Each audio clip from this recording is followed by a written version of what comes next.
तवज्जो चाहूंगा। मेरे जहन में जब बात आ जाती है तो मैं रोकता नहीं, सुनाता चलता हूँ।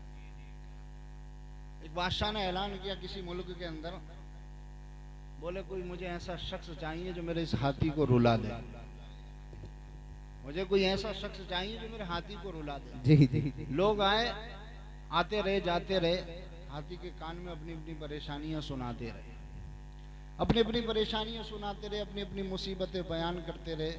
कोई अपनी परेशानी में किसी ने सुनाई, मैं बड़ा गरीब हूँ, मेरे घर एक एक वक्त खाना नहीं बनता, दो दो वक्त खाना नहीं बनता। किसी ने कहा मैं बीमार रहता हूँ, किसी ने कहा मैं कर्जदार हूँ, किसी ने कहा मैं मुफलिस हूँ। अपनी परेशानियां सुनाते रहे। एक मौलाना साहब का गुजर हुआ। मौलाना साहब ने पूछा यहाँ क्या हो रहा है? बोले बादशाह ने ऐलान किया जो उसके हाथी को रुला दे, बादशाह उसे इनामों के राम से नवाजे। जी जी जी। बादशाह ने, मौलाना साहब ने सुना, सुनने के बाद हाथी के पास गए और कान में आहिस्ता से कुछ कहा। हाथी हजरत रोने लगा। जी। बादशाह ने कहा कि बुलाया जाए, बुलाया जाए। जी। कि लोगों ने सुबह से शाम तक मजमा लगा हुआ, लोग आ रहे हैं जा रहे हैं, मगर हाथी पर असर नहीं हुआ। मौलाना ये बताओ कि आपने कहा क्या? जी जी। तो हाथी रोने लगा। तो मौलाना साहब कह रहे हैं बादशाह सलामत, मैंने कुछ नहीं कहा। बोले और क्या कहा? बोले मैंने बस अपनी तनख्वाह बताई है, मेरी तनख्वाह इतनी है। जी। मैंने सिर्फ अपनी तनख्वाह बताई है कि मेरी तनख्वाह इतनी है।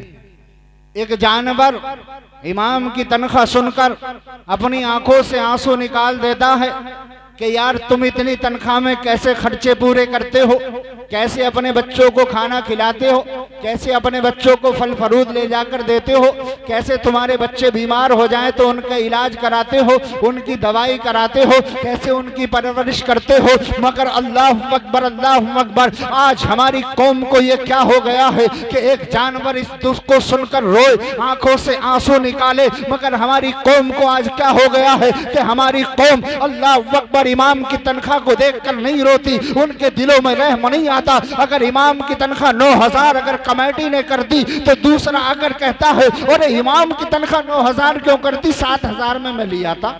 जी जी जी जी। जरा 9 क्यों कर दी, मैं तो 7,000 में लिया था।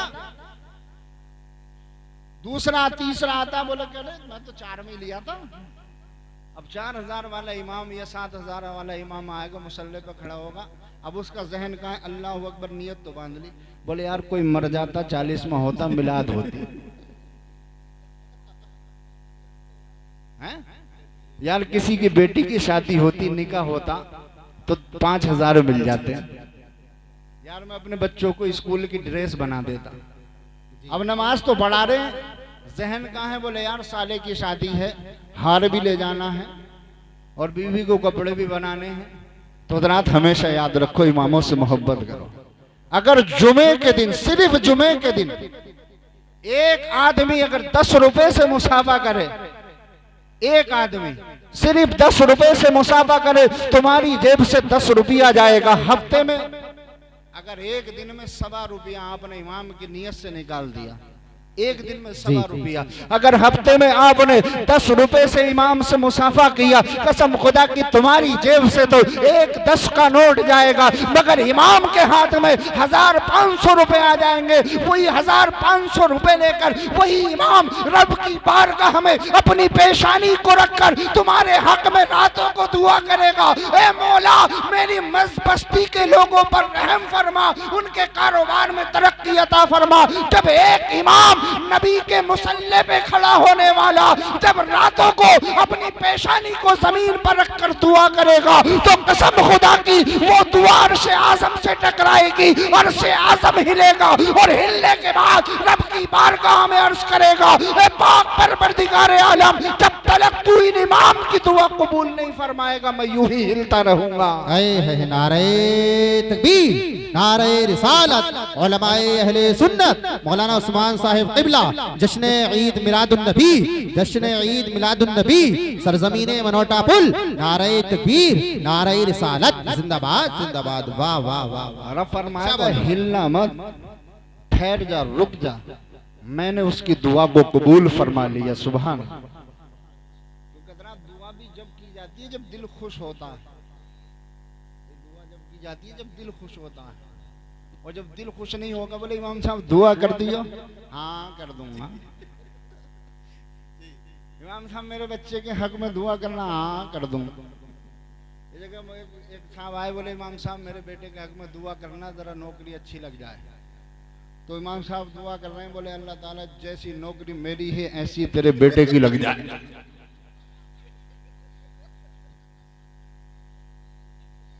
जितनी तनख्वाह मुझे मिलती है इतनी तेरे बेटे को मिले। बताओ, जब आदमी का दिल खुश होगा, हमारा दिल खुश होगा, तभी तो हम दुआ करेंगे। अब जब दिल खुश ही नहीं तो यार हम क्या दुआ करेंगे, और क्या हमारी दुआएं कबूल होंगी। दुआएं दिल से होती हैं, जबान से नहीं। दुआएं दिल से होती हैं, जबान से नहीं होती। जबान से इमाम साहब ने कह दिया बोले हाँ कर दूंगा, मौलाना साहब ने कह दिया, कारी अय्यूब साहब ने कह दिया हाँ कर दूंगा, तो जबान से नहीं, बल्कि रब की बारगाह में जुबान नहीं देखी जाती, दिल देखा जाता है। जुबान से कलमा तो वो भी पढ़ते हैं जो काफिर हैं, जुबान से कलमा तो वो भी पढ़ते हैं जो गैर मुस्लिम हैं, मगर रब के यहाँ जुबान नहीं देखी जाती, दिल देखा जाता है। तो हमेशा याद रखो कलमे का विर्द करो, हमेशा याद रखो कलमे का विर्द करो। एक मौलाना साहब तकरीर कर रहे थे कि अगर किसी ने किसी को कलमा बढ़ा दिया तो वो जन्नती जी, वो जन्नती है। आप हजरात की समझ में आ रही है बात? नहीं, कितने लोगों के नहीं आ रही है, जरा हाथ उठा के बताएं। सबके आ रही है, माशाअल्लाह। अब क्या समझ गए? जी जी समझ गए। मौलाना साहब तकरीर कर रहे थे, बोले अगर किसी ने किसी को कलमा पढ़ा दिया, किसी गैर मुस्लिम को कलमा पढ़ा दिया तो वो जन्नती है, वो जन्नती है। एक साहब सुन रहे थे, बुजुर्ग बैठे हुए, सुबह उठे और उठने के बाद में बिस्तर से अपने खेत पे पहुंच गए। तो उनके दोस्त थे, वो भी जब दोस्त को पकड़ा और पकड़ने के बाद कहा कि बैठ जाओ, बैठ गया। बोले आज तो मैं तुम्हें कलमा पढ़ा के छोड़ूंगा। बोले मैं नहीं पढ़ूंगा। बोले मैं पढ़ाऊंगा। बोले यार अगर तुमने मैंने कलमा पढ़ा दिया तो मैं जन्नती हो जाऊं। सुबह से दोपहर हो गई, वो कह रहे हैं पढ़ाऊंगा, वो कह रहे हैं मैं नहीं पढ़ूंगा। दोपहर से शाम हो गई, उसने सोचा बोले यार ये छोड़ने वाला नहीं है, पक्का वाला है, छोड़ने वाला नहीं है। बोले अच्छा एक काम करो कलमा पढ़ा दो, कम से कम पीछा तो छूटे। बोले पढ़ाओ कलमा। बोले यार ये तो मैंने मौलाना से पूछा ही ना। बोले एक काम कर तू वहीं बैठ, मैं पूछ ही आऊं कलमा पढ़ाना कौन सा। हकीकत तो ये है कि आज हमारी कौम के अंदर ऐसे भी लोग हैं जिन्हें कलमे का पता नहीं। निकाह पढ़ाते हुए देखोगे तो इमाम साहब से नो कहे इमाम साहब जरा सही करके पढ़ाइए, आहिस्ता आहिस्ता, कोई सुने ना। इमाम साहब कह रहे हैं आमंतु बिल्लाह, वो कह रहे हैं नामंतु। भाई इमाम साहब तो पढ़ा रहे हैं आमंतु बिल्लाह, इमाम साहब कह रहे हैं पढ़ो यू ही, वो कह रहे हैं ऊ ही। ये हाल है आज हमारी कौम का, हमारे नौजवानों को। और पढ़ाओ अपने बच्चों को हिंदी इंग्लिश, कम से कम अपने बच्चों को यार इतना तो पढ़ाओ। मैं नहीं कहते हिंदी इंग्लिश मत पढ़ाओ, डॉक्टर मत बनाओ, इंजीनियर मत बनाओ, खूब बनाओ, इंजीनियर भी बनाओ, डॉक्टर भी बनाओ। अल्लाह करे खूब तरक्की करो, हर जगह ऊंचे ओहदे पर तुम ही नजर आओ, मगर उसके साथ साथ में दीनी तालीम तो दिलाओ। कम से कम इतनी तालीम तो दिलाओ, जब इमाम साहब पढ़ाए यू ही तो वो न करे ऊ ही, बल्कि यू ही पढ़े। कम से कम सही तरीके से जो अल्फाज अदा हो सके, इतना पढ़ा लो, ज्यादा मत पढ़ाओ, इतना तो बढ़ा लो। तो रात मोहब्बत से दरूद पाक पढ़े। अपनी बात को शुरू करूं भाई, इजाजत है?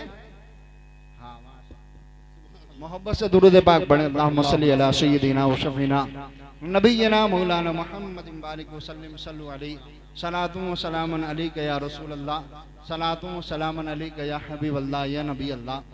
हजरात माइक बहुत अच्छा बोले। एक कारी जुल्फ़िकार रज़ा साहब हैं, माशाल्लाह, इनका जो साउंड है ना बहुत अच्छा बोलता है, और इनका मोबाइल है वो भी बहुत अच्छा चलता है। इनका चैनल है अपना चिश्ती नेटवर्क, ये भी बहुत अच्छे, माइक भी बहुत अच्छा, मोबाइल भी बहुत अच्छा, इनका सब कुछ अच्छा, सब कुछ अच्छा, माशाल्लाह बहुत अच्छे हैं ये। और इतने अच्छे हैं तभी तो आपने यहाँ इन्हें बुला रखा। अगर ये अच्छे ना होते तो आप क्यों बुलाते? इसलिए अल्लाह से दुआ कर अल्लाह इनकी उम्र में बरकत अता फरमाए। रब फरमाता कुरान पाक के अंदर वमा अरसलनाका इल्ला रहमतल लिल आलमीन। सीधी सी बात, सीधा सा तर्जुमा कि महबूब हमने तुम्हें सारे आलम के लिए रहमत बनाकर भेजा। बेशक भाई ये महबूब के लिए तो महफिल सजी है। कारी अयूब रजा साहब सुना रहे थे कि महबूब की महफिल है, महबूब सजाते हैं और आते हैं वही जिनको मेरे सरकार बुलाते हैं। वाह। हालांकि आपको मेरे नबी ने बुलाया तभी तो यहाँ बैठे, वरना अपने बिस्तर पर सो रहे होते, अपने बिस्तर पर आराम कर रहे होते। किस लिए आए? नबी की मोहब्बत में आए। एक मुसलमान की ये पहचान है, आशिक रसूल की ये पहचान है। मुसलमान तो बहुत होते हैं मगर आशिक रसूल बहुत कम होते हैं, ईमान वाले बड़े कम होते हैं। तो जनात हम किस लिए बैठे? नबी की मोहब्बत में बैठे, उस नबी की मोहब्बत में बैठे जिस नबी को मेरे रब ने फरमाया वमा अरसलनाका इल्ला रहमतल लिल आलमीन, ए महबूब सारे आलम के लिए रहमत। ये नहीं कि साहब इंसानों के लिए रहमत, जानवरों के लिए भी रहमत, चरिंदों परिंदों के लिए भी रहमत, शजरो हजर के लिए भी रहमत, जमीनों आसमान के लिए भी रहमत, जिन्नों और इंसान के लिए भी रहमत, फरिश्तों के लिए भी रहमत। अल्लाह अकबर। दुनिया में कमो बेश 18,000 मखलूकात को रब ने पैदा फरमाया, कोई मखलूक ऐसी नहीं है जिसके लिए मेरे नबी रहमत ना हो। अल्लाह अकबर। हर मखलूक के लिए रहमत है, चाहे वो छोटी मखलूक हो चाहे वो बड़ी मखलूक हो। ये हजरात थोड़ी देर के लिए अपने जहनों को नशीन कर लीजिए, मेरे नबी का अल्लाह अकबर बचपन का जमाना है, मुस्तफ़ा की उम्र अभी 4 या 5 बरस की है, कह दो सुभान अल्लाह। एक बात में आता है कि 3 बरस की, अल्लाह अकबर। 4 या 5 बरस की उम्र है मेरे नबी की, 4 या 5 बरस। कितने? 4 या 5 बरस की उम्र। आप कहां पर हैं? हजरत हलीमा के मकान पर है। किसके मकान पर? हजरत हलीमा के मकान पर। एक शायर फरमाते, हजरत शेर याद आया इस महफिल को देखकर, जो महफिल सजाई जश्न ईद मिलादुन नबी की खुशी में, कि आई है दुनिया में जब जब ईद मिलादे रसूल, खोई है सब दुनिया का गम ईद मिलादे रसूल।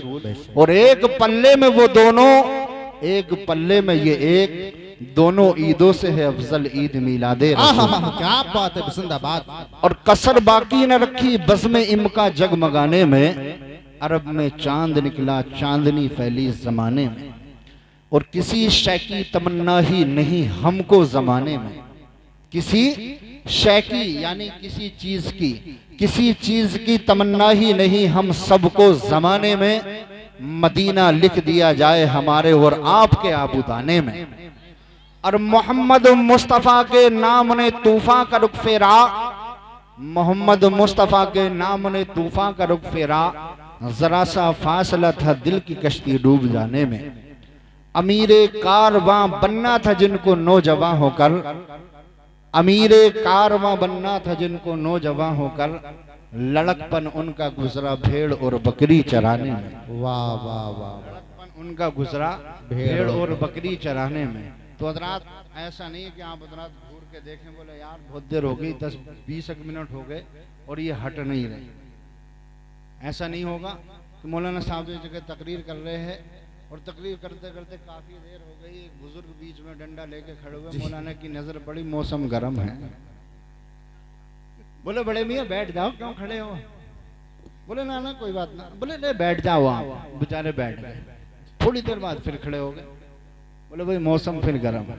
बोले मौलाना बोले बड़े मियाँ खड़े क्यों हो? अब्बा खड़े क्यों हो? बैठ जाओ।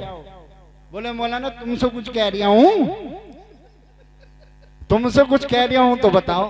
बोले क्यों खड़े हो? बोले मैं उसे ढूंढ लिया हूं जो तुम्हें बुला के लाया, मैं उसे ढूंढ लिया हूं जो तुम्हें बुला के लाया। हट ही ना रहे हो, बहुत देर हो गई। तो अगर ऐसा कोई माहौल हो तो बता दियो, इशारा कर दियो। जब आप मैं समझ जाऊंगा, आप हाथ उठाना बंद कर देंगे, सुभान अल्लाह कहना बंद कर देंगे, मैं समझ जाऊंगा मौसम गर्म है। मोहब्बत से कहें सुभान अल्लाह।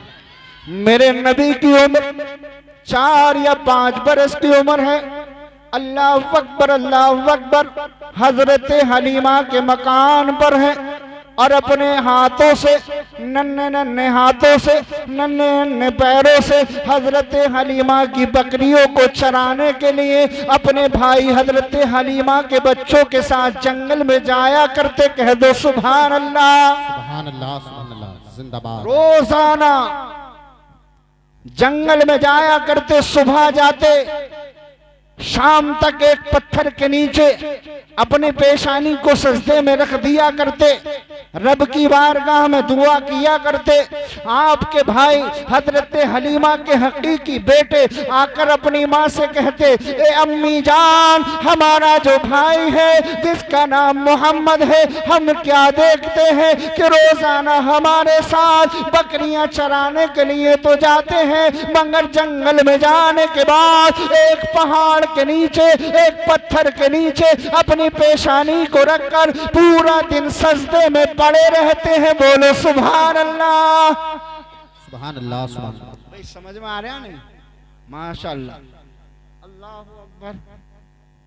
अब इत्तफाक की बात, मेरे नबी को बुखार हुआ, एक दिन नहीं गए, हजरत हलीमा ने रोक दिया, बेटे आज नहीं जाओगे। 2 दिन नहीं गए, 3 दिन नहीं गए, तीसरा दिन जब शाम का वक्त हुआ, हजरत हलीमा का बेटा रोता हुआ अपनी अम्मी के पास आता है। आने के बाद में अर्ज करता है, ए अम्मी जान, जो हमारी सबसे ज्यादा दूध देने वाली बकरी थी, जो सबसे ज्यादा दूध देती थी, उसे एक